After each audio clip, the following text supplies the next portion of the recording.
So we keep talking about energy, but we don't talk about who energy matters to. And if we don't talk about who's using energy and what they're using it for, why bother? Change making is about action. It's about making the future happen now. We've taken our eye off the sustainability ball, and Mother Nature is ready to play her cards. Dr. Wilkinson, welcome to FII Institute TV. Pleasure to be here. I've had you just speak in a panel. What were the main discussion points and the main conclusions today? So the panel talked about three things. What's the global economic outlook? What's happening in Asia? And personally, what does it mean for us as change makers? And in terms of the global economic outlook, there seems to be cautious optimism from this part of the world, at least, but also a recognition that there are some 500-pound gorillas in the room, not least the tariff issues. And people seem to be working through that. But then the energy issues are massive because of the hope of digitalization and industrialization in this part of the world, but the need for energy. This is the demand center of energy at the moment. And also the climate change and sustainability issues. So Asia at the moment is the energy engine. It is also the clean power manufacturer, and it is also the digital energy lab of the world. Cautious optimism, you said. Describe your stance as cautious optimism as well. Not at all. I'm a realistic hoper. I believe in change making is about action. I don't think it's about sitting feeling away about the future. I think it's about making the future happen now. So I'm a realistic hoper in terms of making change is hard, and it's getting tougher in a world that's growing fast and fragmenting rapidly. The word change, we hear it a lot here at FII Priority Asia. Is it happening fast enough? Change? No. Things are happening faster than human beings are changing, right? So we're trying to organise for change at a global level across very, very increasingly diverse regions. We talk about the acceleration of artificial intelligence, but actually, human beings don't work at a fast pace. They work at different paces in different places. And this is the challenge. The challenge is technology can move fast, but societies take a little bit of time to get going. We can move energy conversations quickly, but energy systems have inertia. So this is the challenge. It's not about racing, it's about pacing. What do you think is sort of falling behind most? The things that always fall off the bottom of the list are the things that become tomorrow's crisis. So if for 20 years we've talked about and worked on what's called the world energy trilemma, that you have to manage energy security with energy equity, affordability and access, and environmental sustainability. And if you don't manage those in parallel, and whichever one becomes the bottom of the list becomes the next crisis. So in Europe, they took the eye off the ball of security. Now they're in a security crisis. In other regions, they've taken their eye off the ball of affordability. We're in a cost of living crisis around the world. And if we really don't pay attention to that, then that's going to become the next global crisis.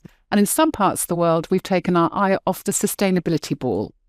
And Mother Nature is ready to play her cards. You mentioned Asia, and I heard you speak at a panel about there being many Asias as well as there being many Africas and many different Europes. I think when you come to conferences like this, often people like to talk in generalities, but actually we live in detail. And those details are really important. So if you're trying to manage India's energy system development, it's very different than if you're managing Indonesia's. Indonesia's is a distributed, island-based, lots of water, lots of forests.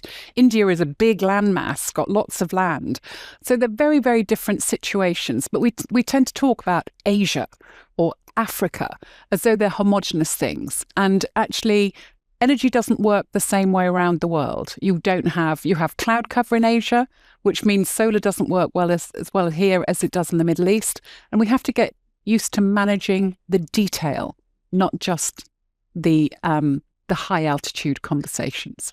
What do you think about the constant topic we hear about the infrastructure and there not being enough infrastructure for all the needs of electricity we have? I think the most invisible and critical infrastructure in energy is trust. But if we come to the physical infrastructure, we've spent 20 years obsessing about, can we get more supply? Can we get more supply? Can we substitute fossil fuels with clean energy supply, right? It's all been a supply-centric conversation. all about supply. Well, actually, supply doesn't work on its own. It has to be connected to demand. There's a user somewhere. And what we're seeing now is the energy conversation is changing from supply to where is use? How is demand changing? And then how do you connect that demand to the supply? And that's where the infrastructure comes in. So we keep talking now, not so much about energy mix, but also about investment in infrastructure, in grids, in storage, in batteries. These are all the steps between supply and demand. And increasingly, we're going to be talking about demand itself because it's shifting fast, and Asia is a demand center. And the needs of energy in Asia are very different from other parts of the world. As you know, the FII Institute gatherings are all about impact. If there was one impact, one call for action that you would like people to take home from Tokyo, what would that be?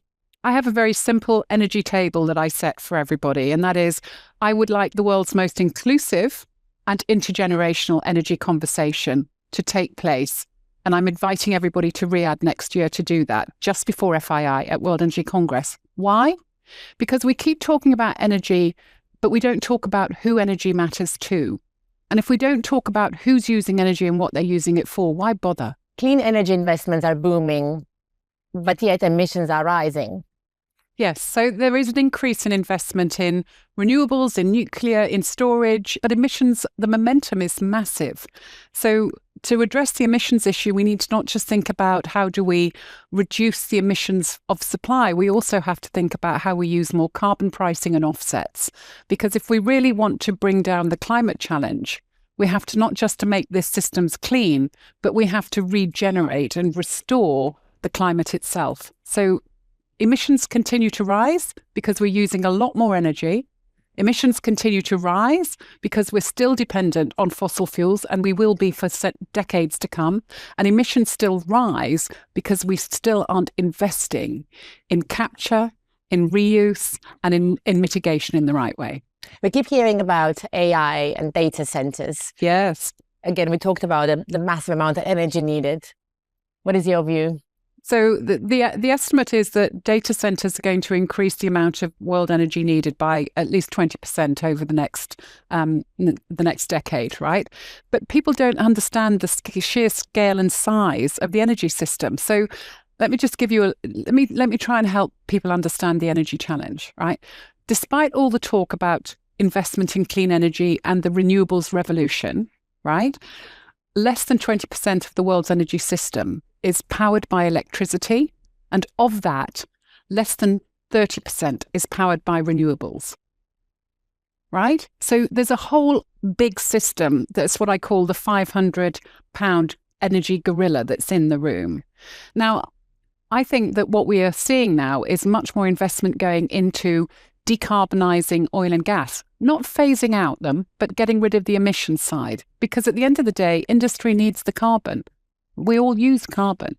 So that's what we're seeing is we're going to see a change in the global energy dialogue in the next year, because it can't be all about cutting oil and gas. It has to be about investing in more and better energy uses that deliver decent and better lives. And that's a very different conversation. Dr. Wilkinson, thank you very much. You're welcome. It's a pleasure to be here at FII Priority Asia.